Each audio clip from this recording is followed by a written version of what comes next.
그 신호등이 없는 횡단보도에서는 일반적으로 사람들은 정지 의무가 있다고는 알고 있거든요.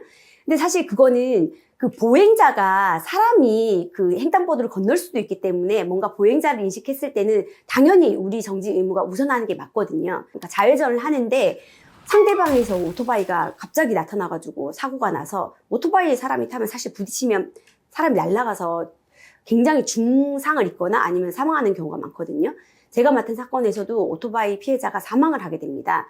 그래서 이제 뭐 경찰 수사 단계에서는 횡단보도 있었는데 너 정지 안 했잖아. 그러다가 부딪혀가지고 사람이 다쳤잖아. 그래서 죽었잖아. 네 책임이야.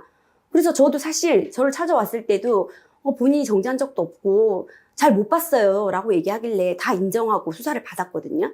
근데 재판을 진행하는데 계속 이제 우리 당사자가 근데 진짜 안 보였어요. 갑자기 오토바이가 나타났어요. 이런 얘기를 하는 거예요. 그리고 심지어 같이 탑승했던 엄마도 정말 진짜 갑자기 나타나가지고 깜짝 놀랐어요. 이런 말을 계속 하시는 거예요.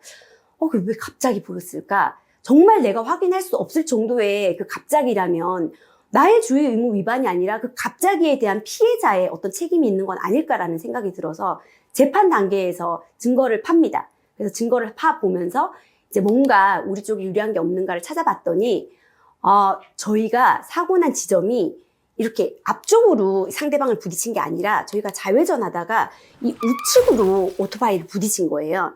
거기서 차가 내서 그러면 저희가 좌회전이 거의 끝날 무렵에 부딪혔다는 거잖아요. 근데 안 보였다는 거는 굉장히 오토바이가 속도가 빨랐거나 그걸 보이지 않을 정도의 도로의 어떤 형상이 다른 측면이 있거나 뭐 그랬던 여러 가지 측면이 있을 것 같아서 제가 여러 가지 사실 조회를 하게 됩니다. 그래서 뭐 도로교통공단에 약간 휘어진 도로였기 때문에 보이지 않을 가능성, 그리고 심지어 피해자가 거기가 30km 도로인데 거의 80km 가까이 속도를 위반해가지고 달려오고 있거든요. 근데 심지어 그 전에도 중앙선을 침범하고 계속 과속을 해가지고 위험하게 운행을 하는 그런 운전 행태를 유지합니다. 그러니까 당연히 우리 가해자로서는 안 보였던 거죠. 그런 안 보이는 상황에서 우리는 되게 정진 안 했지만 서행해서 30km 안 되게 좌회전하고 있었던 거거든요.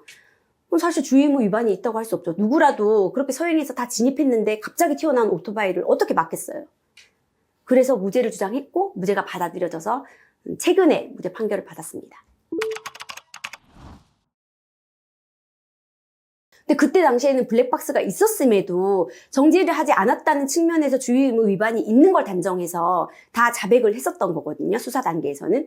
근데 이제 재판 단계에서는 정진하지 않았지만 우리가 먼저 진입하지 않았냐. 신호등이 없기 때문에 내가 먼저 진입한 거에 대해서 초점을 맞춰서 이게 주의의무 위반이 되지 않을 수도 있겠구나라는 생각이 들어서 판례를 막 찾았죠. 그랬더니 내가 먼저 진입을 했을 때는 상대방이 아주 위험하게 운전할 것까지 예측하면서 운전할 의무는 없다고 그런 판결이 있더라고요. 그래서 그 판결을 내세워서 무죄 주장을 했고 판사님도 납득을 해서 무죄 판결을 해주신 겁니다.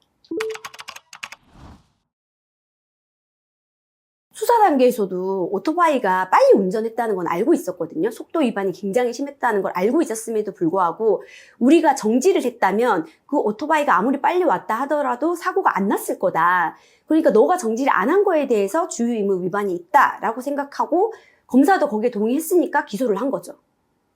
근데 이게 정지 의무 위반은 사실 보행자와의 관계에서 논의가 되는 거고 차량과의 문제에 있어서는 보이지 않는 차량 때문에 정지할 필요까지는 없다는 거죠. 서행하면서 내가 먼저 진입을 했다면 나는 어느 정도의 주의 의무를 다 했다고 볼 수 있다는 거죠. 보행자가 이쪽 옆에서 이렇게 걸어오고 있거나 옆에 서 있거나 하면 당연히 저는 정지 의무가 있죠. 정지하지 않고 진입하다가 사고가 나면 무조건 유죄를 일단 인정해야 되는 상황이거든요. 근데 보행자가 아니고 옆에 보행자가 하나도 없었어요. 없는 상황에서는 나는 무조건 정지해야 될 의무는 없는 거죠. 서행하면서 조심히 운행을 하면 되는 상황이거든요. 그리고 내가 먼저 진입을 했어. 그러면 그 상대방이 또 조심해서 왔을 경우는 저도 예측을 해야 되겠지만 상대방이 예측하지 못할 정도로 과속을 하거나 갑자기 끼어드는 상황이면 거기까지 내가 예측하지 않고 운행했다는 것만으로 유죄가 되면 안 된다는 거죠. 이렇게 사고가 났는데 특히 억울할 경우에 본인이 억울하지 않고 내가 과실이 굉장히 많이 있는 게 인정이 되면 사실 변호사를 찾을 필요도 없죠. 그냥 뭐 유죄 인정하고 과실 내가 많으니까 보험사에서 지급하는 거 나중에 구상 당하면 되거든요. 근데 나는 진짜 못 보고 내가 이렇게 잘못한 잘못한 것 같지가 않은데 뭔가 잘못한 걸로 형사 책임을 져야 될 것 같아. 아니면 과실을 내가 훨씬 많이 부담해야 될 것 같아. 이런 억울함이 있을 때는 변호사를 찾으셔야죠. 그거는 나중에 뭐 경찰 조사를 다 받고 찾으시면 안 되고 사고가 난 직후에 바로 상담을 해보시는 게 좋습니다.